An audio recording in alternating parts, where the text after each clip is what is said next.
कैसे है बच्चों? देखो, हमने अभी लास्ट में हमने पढ़ा था फर्टिलाइजेशन में पहला कि movement of sperm toward the egg हो चुका है। अब एग के बाद एक्चुअल में अब हमारे पास कहानी क्या आती है कि एग के पास अब स्पर्म पहुंच चुका है। अब एग को क्या करना है? फर्टिलाइज करना है। और फर्टिलाइज करना है तो हमको तीन चीज़ ज़रूर याद रखना पड़ेगा। क्या क्या याद रखना पड़ेगा? तीन चीज़ कि हमारे पास जो ओवम होता है, ओवम में तीन लेयर बेसिकली देखने को मिलती है, एक बाहर, एक अंदर और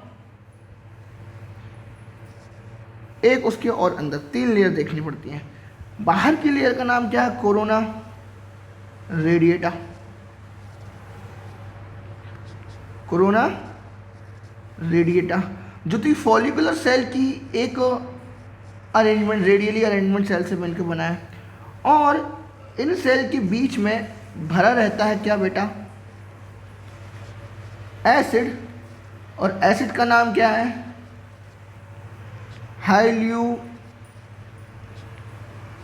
हाइल्यूरोनिक एसिड। ये भरा पड़ा रहता है। डन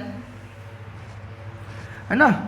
ये एसिड क्या करता है? इन सेल को आपस में जोड़ने का काम करता है और सीमेंट की तरह काम कराने का काम करता है। फिर इसके नीचे जाओगे तो उसके जस्ट नीचे तुमको एक और लेयर मिलेगी। नाम है क्या? जोना पेल्यूसिडा। जोना पेल्यूसिडा ये मिडिल लेयर है, समझ लो। और इसके पास एक्चुअल में क्या होता है? आइडेंटिफिकेशन की होता है। मैंने बताया था, अभी पीछे बताया है लास्ट वाले वीडियो में। आइडेंटिफिकेशन की जो कि ZP3 और ZP2 प्रेजेंट होता है। ये बेसिकली होता है फर्टिलिजन। इसी को स्पर्म पहचानता है और पहचानने के बाद क्या करता है? इसको ऐड करता है और पहचानने के बाद फर्टिलाइजेशन एंट्री करवाता है। किसकी बेटा? फाइनली किसकी एंट्री करवाता है? स्पर्म के न्यूक्लियस की और सेंट्रियोल की। And last and least one जो है हमारे पास क्या है? Vitelline membrane. इस ओवम में दो जगह देखने को मिलते हैं। ऊपर वाले को बोलते हैं वेजिटल पोल और नीचे वाले हिस्से को बोलते हैं एनिमल पोल। नीचे वाला जो हिस्सा वो एनिमल पोल इसलिए है क्योंकि यहाँ पर पेरिविटल मेम्ब्रेन स्पेस में और इसके जस्ट नियर बाय हमको देखने को मिलता है न्यूक्लियस, जिसको हम लोग जर्मिनल वेसाइकल बोलते हैं। प्लस यहाँ पर मिलता है फर्स्ट पोलर बॉडी। तो इन दोनों को मिला के हम लोग एनिमल पोल बोलते हैं और अदर एरिया में क्या होता है? वेजिटल पोल होता है। देन ये एक फॉलिकुलर लिक्विड से भरा होता है। ये तुम लोगों ने पढ़ा हुआ, ऑलरेडी भरा पड़ा हुआ है, ठीक है ना? हमको पता है कि ये मेच्योर ग्राफियन फॉलिकल जब फटता है तो हमको क्या देता है? सेकेंडरी oocyte देता है। क्या देता है? सेकेंडरी oocyte देता है। और ये सेकेंडरी oocyte जब देता है, सेकेंडरी oocyte जब देगा तो इसमें तीन लेयर हम लोग देखा कि हम लोग बाहर की तरफ कोरोना रेडिएटा, बीच में क्या है? जोना पेल्यूसिडा, और अंदर की तरफ तुम्हारे पास विटेलियल मेम्ब्रेन जो कि एग से क्या होती है? अटैच होती है। नियर बाय एग रहती है और एग से क्या होती है? Attach with egg.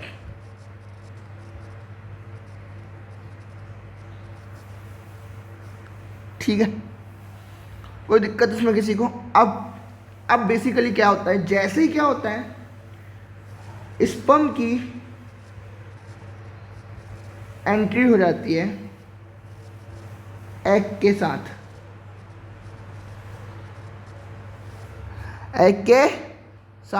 तो सबसे पहले क्या होता है? बाहर की जो लेयर है, लेयर का नाम क्या है? Corona radiata. क्या नाम है? Corona radiata. इस कोरोना रेडिएटर को ब्रेक करना पड़ता है और ब्रेक करने के लिए जो स्पर्म है, स्पर्म के हेड पर होता है एक्रोसोम। क्या है? एक्रोसोम। तो ब्रेक करने के लिए एक्रोसोम क्या करता है? एक्रोसोम रिएक्शन करता है, और जैसे ही एक्रोसोम रिएक्शन करता है तो एंजाइम क्या करता है? रिलीज करता है।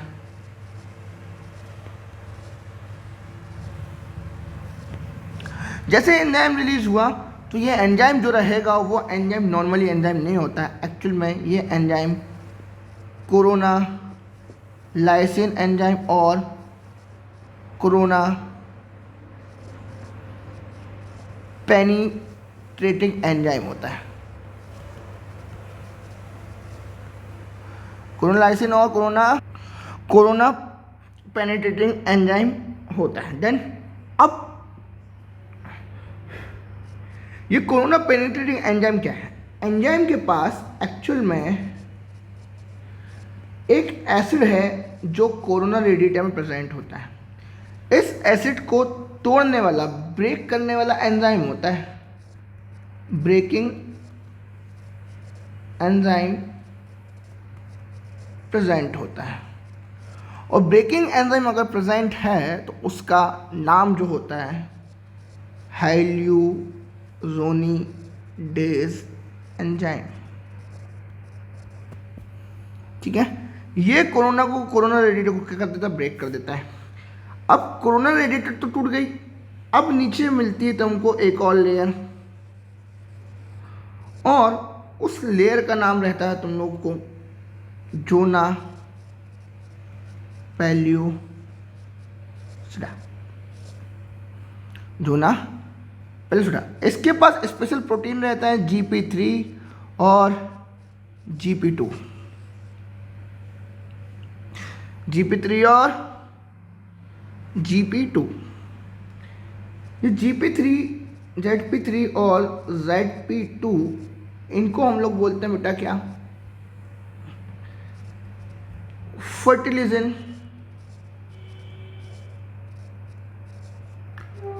प्रोटीन रिसेप्टर, और इसी रिसेप्टर से बाइंड करता है एंटी फर्टिलाइजिंग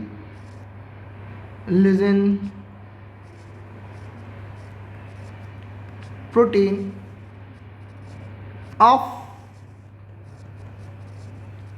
स्पर्म, है ना। ये स्पीसीज स्पेसिफिक होता है। बेसिकली मैं एक बात बता दूं, एक टर्म आता है कॉम्पैटिबिलिटी। हर एक स्पीसीज में कॉम्पैटिबिलिटी सोर्स करेगा आइडेंटिफाई करने के बाद। ठीक है, कोई दिक्कत इसमें किसी को? अरे बोलो, डन हो गया? जैसे ही ये क्या करता है, जोना पेल्यूसिडा को क्रैक करता है, तो ओवम और स्पर्म ये कोन लाइक स्ट्रक्चर बनाते हैं, और कोन लाइक स्ट्रक्चर बनाने के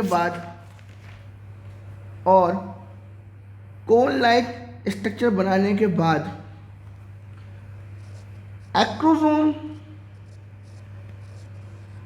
रिलीज करता है वन मोर हार्मोन, और उसका नाम है क्या?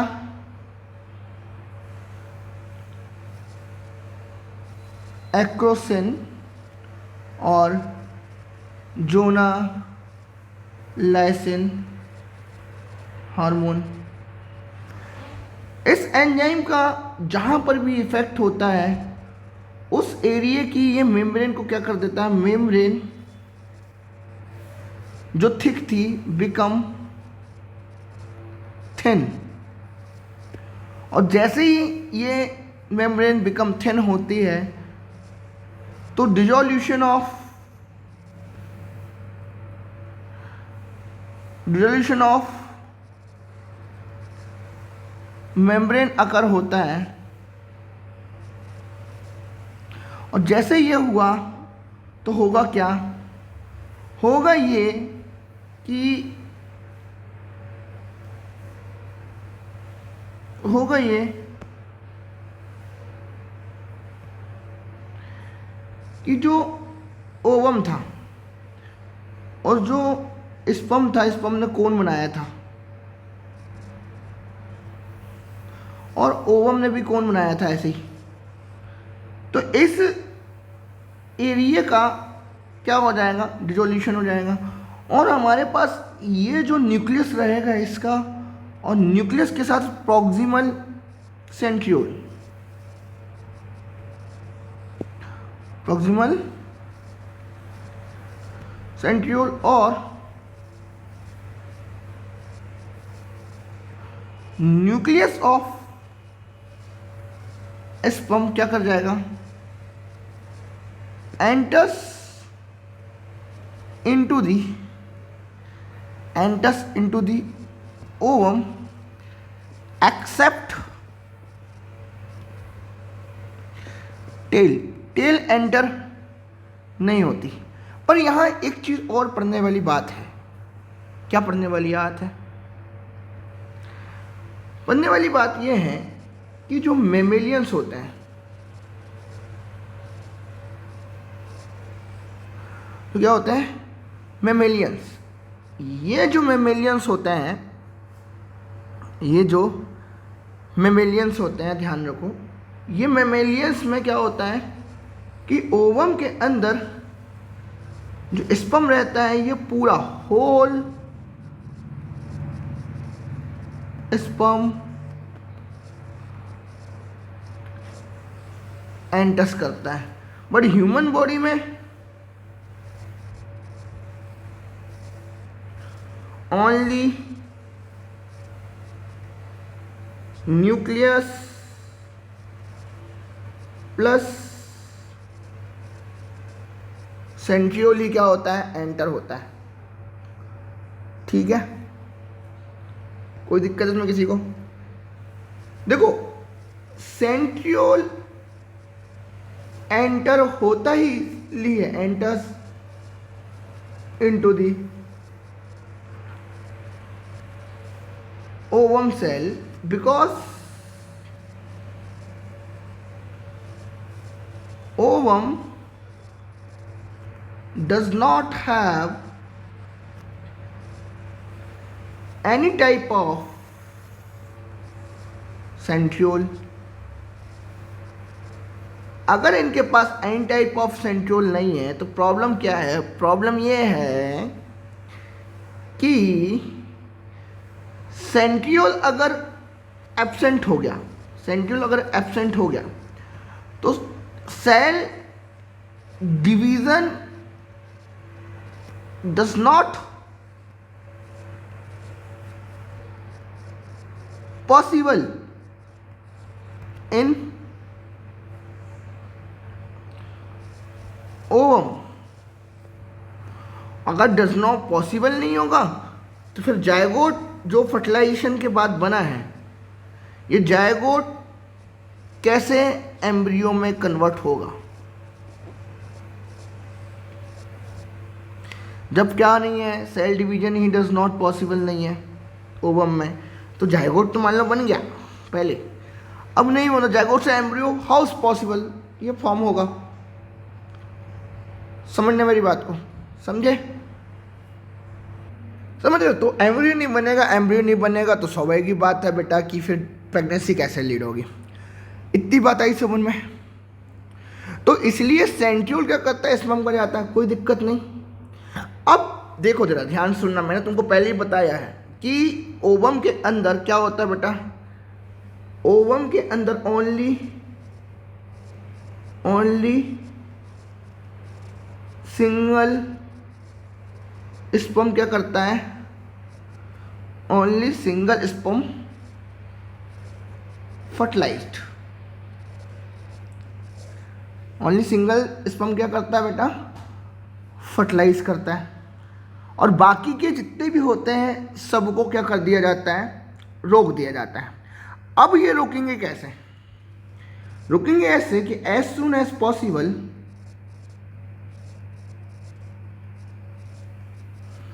एज सुन एज पॉसिबल, जैसे ही क्या होता है, स्पर्म हेड टच दी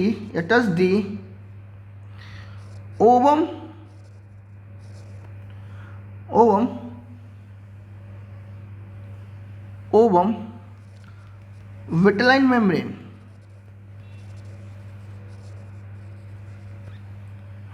जैसे मेम्ब्रेन क्या हो गई बेटा, टच करी विटेलाइन मेम्ब्रेन, सो रिजल्ट में क्या मिलेगा, कॉर्टिकल रिएक्शन एक्टिवेट होगा। कॉर्टिकल रिएक्शन क्या हो जाएगा, एक्टिवेट। कॉर्टिकल रिएक्शन क्या हो जाएगा, एक्टिवेट। और ये करेगा क्या, ये करेगा क्या, ये विटेलाइन मेम्ब्रेन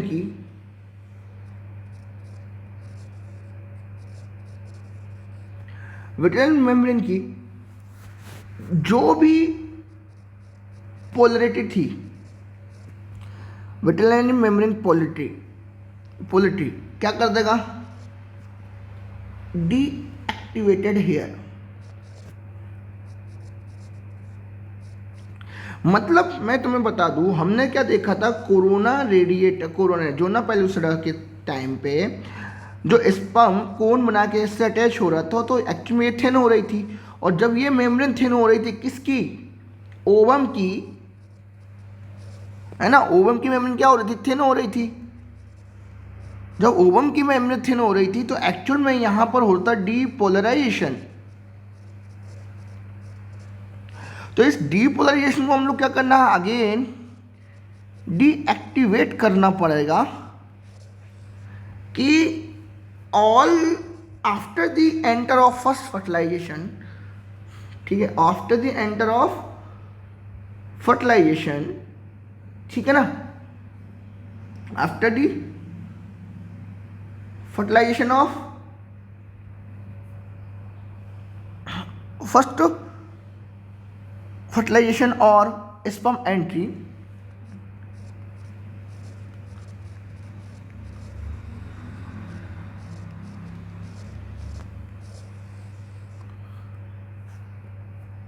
ठीक है। आफ्टर जैसे ही एक इसके अंदर क्या कर गया, एक ओवम का न्यूक्लियस, नहीं सॉरी, एक स्पर्म का न्यूक्लियस और एक सेंट्रियोल एंटर कर गया, तो होगा क्या कि विटेलाइन मेम्ब्रेन का डीपोलराइजेशन क्या हो जाएगा, चेंज होगा। करना पड़ेगा, क्यों करना पड़ेगा, करना इसलिए पड़ेगा, विटेलाइन मेम्ब्रेन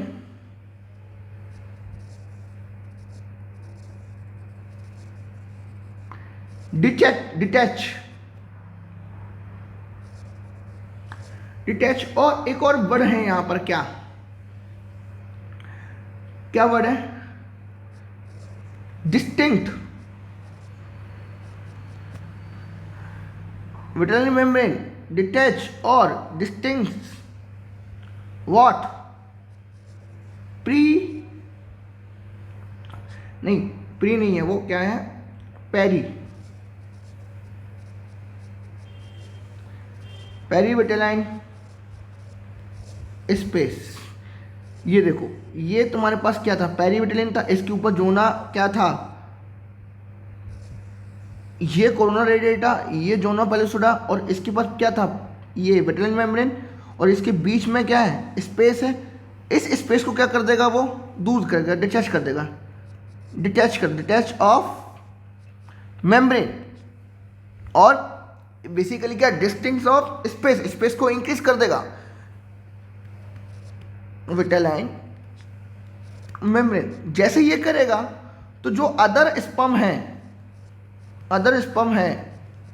वो क्या हो जाएंगे, स्टॉप हो जाएंगे, यहीं के यहीं क्या हो जाएंगे, स्टॉप हो जाएंगे, यहीं के यहीं क्या हो जाएंगे, स्टॉप हो जाएंगे, यहीं के यहीं क्या हो जाएंगे, स्टॉप। और ये यहीं के यहीं अगर स्टॉप हो गए तो एक्चुअल में टर्म आता है prevention of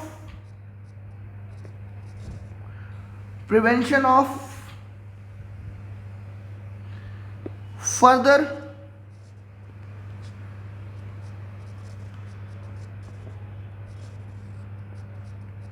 entry of other sperm. कहां पर बेटा? इनटू दी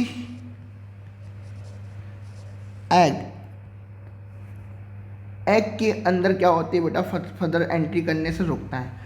और इसको एक टर्म दिया जाता है most important, that is called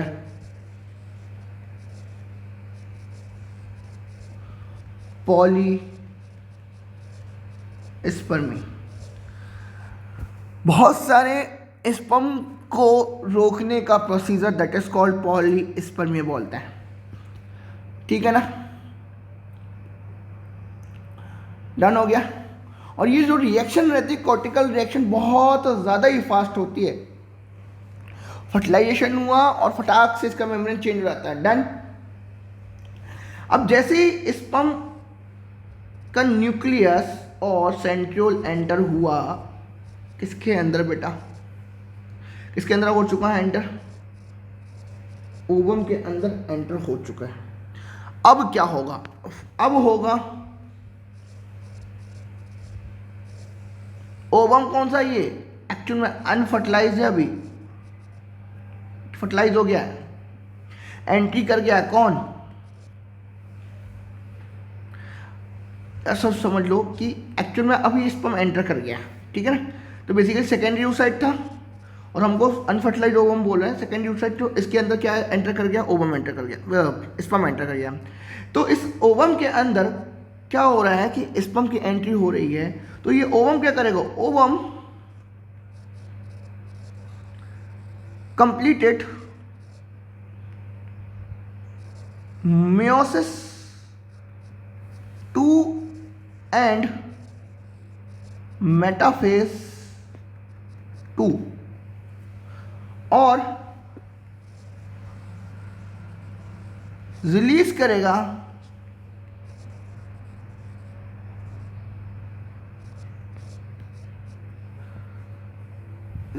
क्या?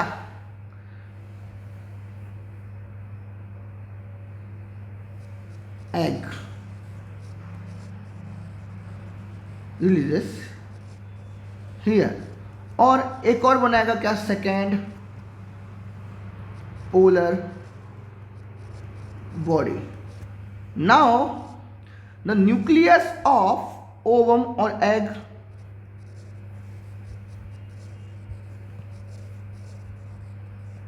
प्लस न्यूक्लियस ऑफ स्पर्म, ये दोनों क्या करेंगे? एक कोन लाइक स्ट्रक्चर बनाएंगे। क्या बनाएंगे?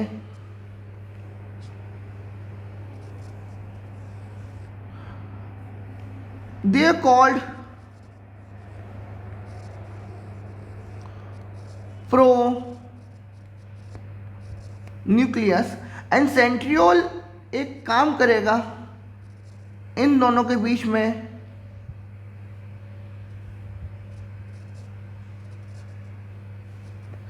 क्या करवाएगा? इन दोनों के बीच में स्पिंडल फाइबर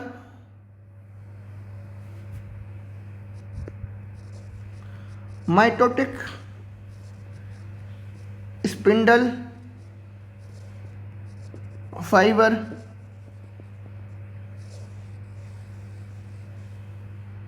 फॉर्म करेगा। क्या फॉर्म करेगा बेटा? Mitotic spindle fibre.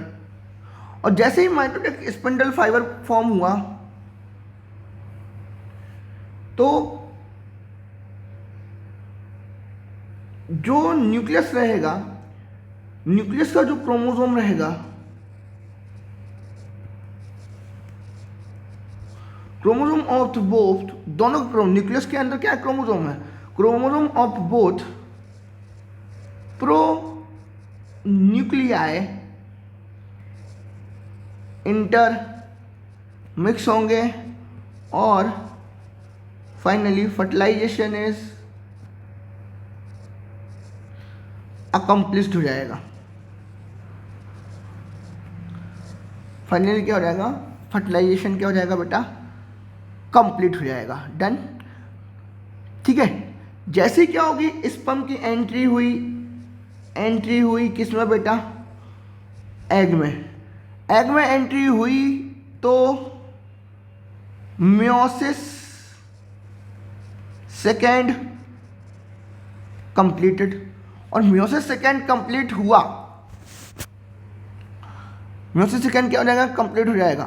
तो स्पर्म एंड फॉर्म क्या, pronucleus.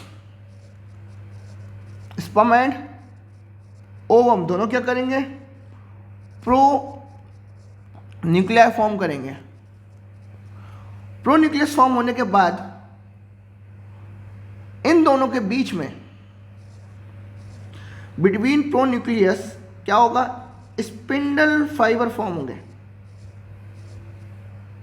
Mitotic spindle fibre form.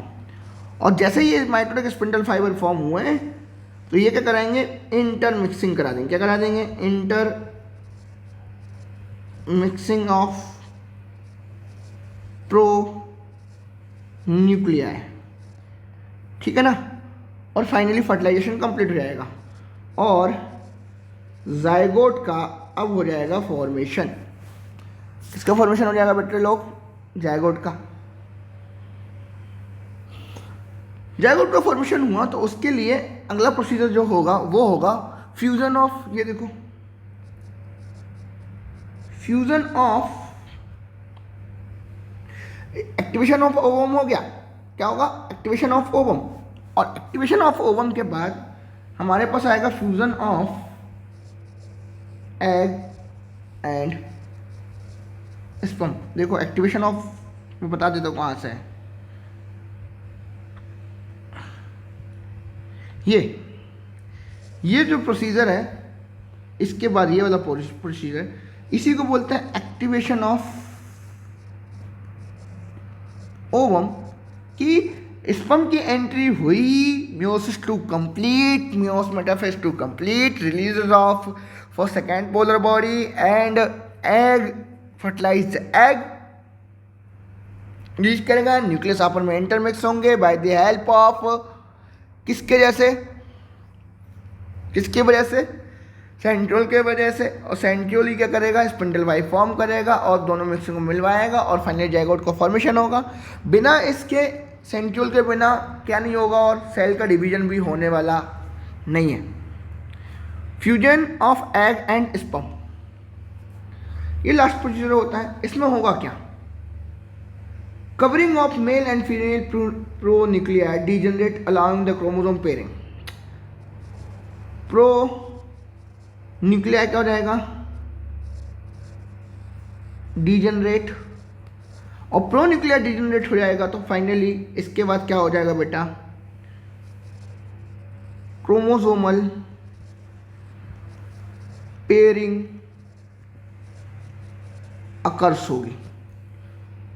Chromosomal pairing क्या होगी, अकर्स होगी। और इसी को एक टर्म से बोला जाता है जिसको हम बोलते हैं सिंकैरियन फॉर्मेशन। सिंकैरियन फॉर्मेशन, बेसिकली सिंकैरियन फॉर्मेशन को क्या बोलेंगे बेटा हम, सिंगेमी और कैरियोगेमी। एक और टर्म क्या बोल सकते हैं इसको, मिक्सिंग ऑफ न्यूक्लियस, इसी को हम लोग क्या बोलेंगे, सिंगेमी। और इसी को क्या बोल देंगे, कैरियोगेमी। कोई दिक्कत, द जाइगोट इस तरफ। अब वही बात से न्यूक्लियस फॉर्म होंगे तो मैं क्या बोला था अभी, जाइगोट क्या हो जाएगा, यहाँ पर फॉर्म हो जाएगा, ऊपर बता ही चुका था, कोई दिक्कत नहीं। The proximal centriole receive from sperm help to formation of syncaryon spindle and the cleavage of cell into the blastomere. Simple सी बात है कि मैंने अभी जस्ट बताया कि हमारे पास क्या था, सेकेंडरी oocyte या ओवम था, उसके अंदर हमारे पास क्या था, हमारे पास प्रो न्यूक्लियाई था, एक था ओवम का प्रो न्यूक्लियाई, एक था स्पर्म का प्रो न्यूक्लियाई, दोनों आपस में मिक्स हुए पर किसकी मदद से, किसकी, सेंट्रियोल स्पिंडल फाइबर की मदद से हुए। और ध्यान रखना ये तो मिक्सिंग तो होती है, मिक्सिंग के साथ साथ मिक्सिंग प्लस सेल का डिवीज़न वो भी कौन कराता है, सेंट्रियोल। और इसी को हम लोग क्या बोलते हैं बेटा, क्लीवेज बोलते हैं। क्या बोलते हैं, क्लीवेज बोलते हैं। डन, क्या बोलते हैं, क्लीवेज। फिर तुम्हारे पास आ जाता है सिग्निफिकेंस, सिग्निफिकेंट ऑफ फर्टिलाइजेशन। अगर सिग्निफिकेंट ऑफ फर्टिलाइजेशन की बात करूं तो सेकेंडरी oocyte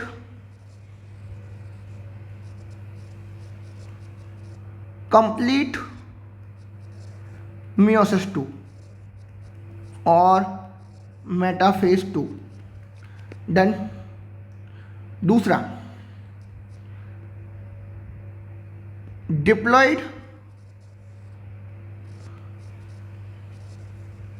क्रोमोसोम फॉर्म और रिस्टोर्ड, है ना। तीसरा, जायगोट फॉर्मेशन बाय कैसे बेटा, सिंगेमी। अगला क्या है, ठीक है ना, सेंट्रियोल जो रहता है रिस्पॉन्सिबल फॉर सेल डिवीजन, जो कि रिसीव किया गया था कहाँ से, स्पर्म से। और लास्ट में क्या होता है, फ्यूजन होता है। और फ्यूजन ही क्या करता है, वेरिएशन लेके आता है ना। और वेरिएशन ही इंपॉर्टेंट है किसके लिए बेटा, एवोल्यूशन के लिए, है ना। और यही डिसाइड कर लेता है क्या, sex of the sex of the offspring.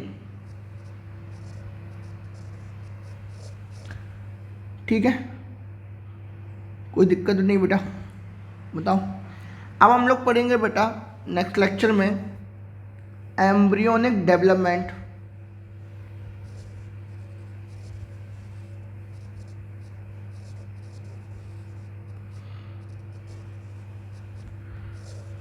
Embryonic development. ठीक है ना, ठीक है, थैंक यू।